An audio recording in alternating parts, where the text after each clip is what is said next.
How are you doing this morning? Good. Very good. It's nice to see you all. Wow. It's been an incredible week for me and some of the people here. Uncle John, Pastor John, and myself, and 40 other unification leaders and pastors and youth pastors this week just participated in, and Aunt Sharon. Sharon was there too. A few of us were there, and we participated in a conference, a Christian organized conference in Greensboro called the Set Free Global Summit, the Set Free Summit. And basically what this summit is about is get together an interdenominational group of people to help discuss and find solutions to the epidemic of pornography in our world, in our culture. It was very interesting. We had, within 1 week, 40 people sign up to go to this conference within our church. And there was a total of 800 people. So we had the largest group, and it was about 5% of the entire group that was there. There were about 30 speakers that spoke on the issue of pornography. It was, the best, and I actually know a lot of them. I've heard them speak before because of my line of work. The best in this area, in different areas of groups, different organizations. There was a Catholic priest, Father Sean, that spoke. There was a few Mormon speakers that came up. And the director of it, Josh McDowell, who is up there with Rick Warren in the Christian community. Josh McDowell, who's written more than 100 books, came to meet our group and greet us. And he expressed his heart.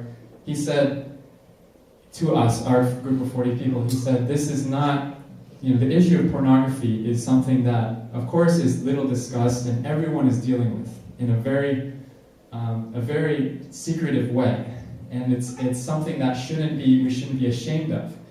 And he said that the issue of ISIS is not our enemy. This is what he shared with us. ISIS is not our enemy. The enemy is the pornified culture that we live in. And so what I realized, I'm 23. I'm very young. I'm almost 24 years old. I'm considered a millennial, I think, or the Generation Y or X. I don't care. I don't know. But I guess I'm a millennial. And the studies have showed that people growing up in the millennial demographic generally think that pornography is not an issue. What's the big deal? It's not affecting me. It's not affecting my family, my relationship with my wife and my girlfriend. And because I grew up in this generation, I kind of went into this conference in the back of my mind thinking, what's the big deal? Is it really worth getting a group of 800 people, and bringing our church leaders together to talk about this issue? Even though I've been counseling people on this issue, and because of my work, I know the seriousness of it in our blessed families, in our couples. But even with that, I was like, what's the big deal? Kind of just like that.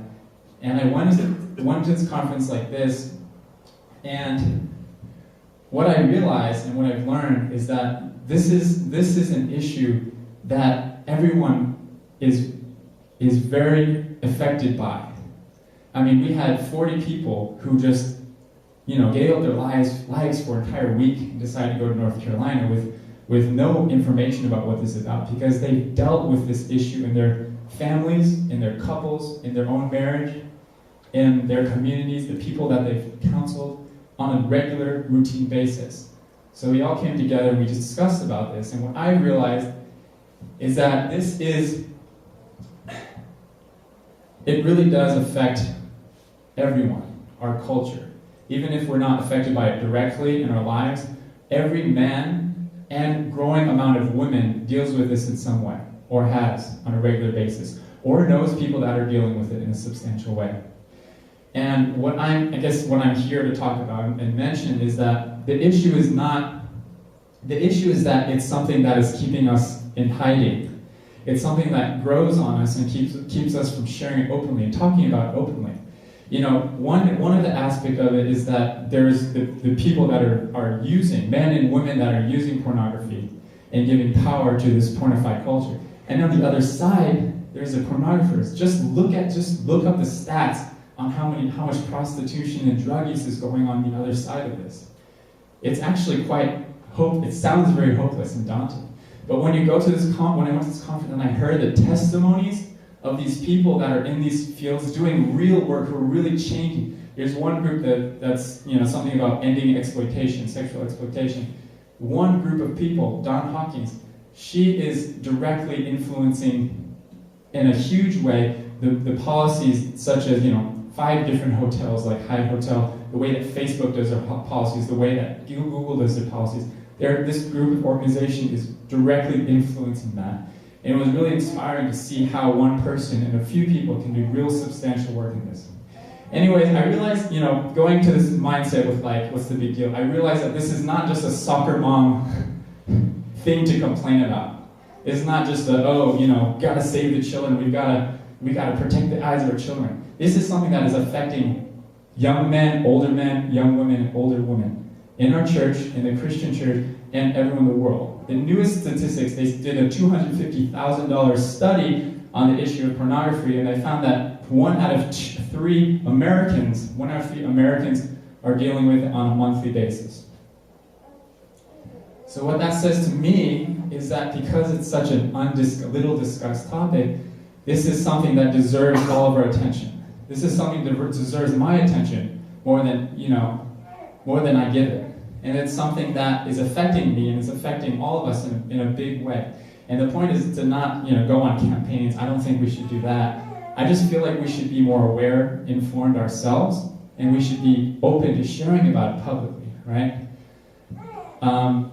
So that's kind of what I share. And what I realize is that this is like, metaphorically, this is World War III, is how I feel.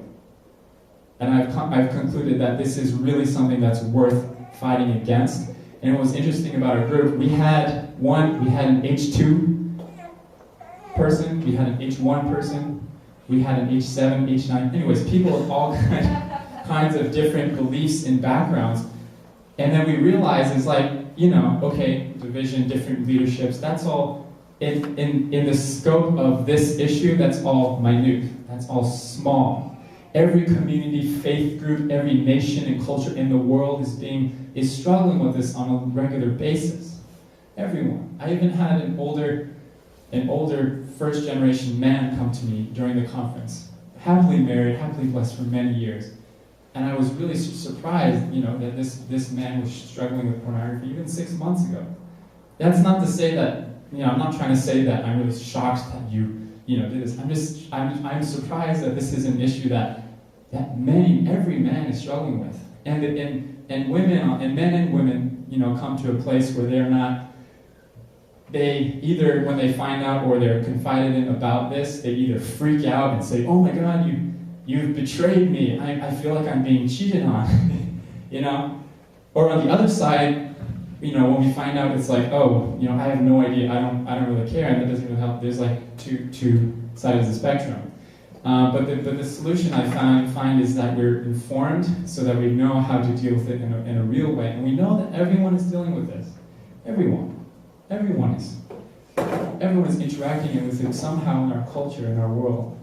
So, anyways, I didn't want to come here and rant about it, but the point I'm trying to make is that I see hope. I see a lot of hope. And just by sharing the statistics is not very hopeful because it's kind of hopeless. But if you listen to these testimonies, people who are really doing great work and really have come to an amazing place, they are really passionate about this, and it's something that I was, over 30 organizations at this conference. You can't even visit them all, who are covering every single topic in the area of pornography and sexual exploitation and addiction. They're covering it, and they're serving the area so well, So I feel really hopeful. I feel a mission personally to bring awareness about this and help young men that confide in me, help them realize, I'm not gonna judge you, no matter how old you are, how young you are. The earliest pornography viewing is from 6 to 11 years old, on average, normal. So I want to let people know, you can trust me, you can find me, and I won't judge you. I won't hurt you. Don't worry about it. Let's deal with this together. So, anyways, Uncle John asked me to share a little bit about that. So, thank you.